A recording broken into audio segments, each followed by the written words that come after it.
I know that in the past, years ago in my previous relationships, one of the things that I try to do is I would try to convince everybody that I dated, oh, you need to do real estate or loans, and I would try to push it on them.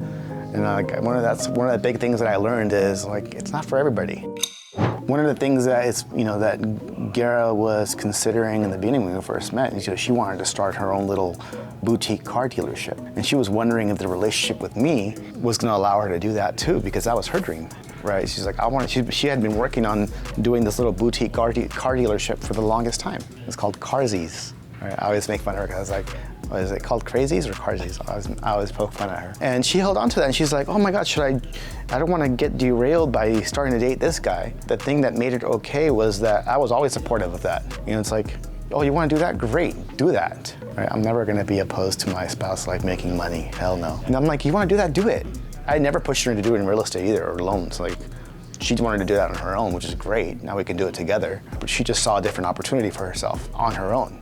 She saw the opportunity to do this. That's also been key. I know that in the past, years ago in my previous relationships, one of the things that I try to do is I would try to convince everybody that I dated, oh, you need to do real estate or loans, and I would try to push it on them. One of the big things that I learned is it's not for everybody. This kind of, being an entrepreneur, working for yourself, it's not for everybody. Not everybody wants to do that. So you always have to let your spouse, significant other, girlfriend, boyfriend, decide whether or not this business is for them or not. You gotta let them do their own thing. And either they're gonna be with you or not. And that's just the way it is, They don't have to do the same thing as you. But I think mentally and spiritually, they should grow with you, I think.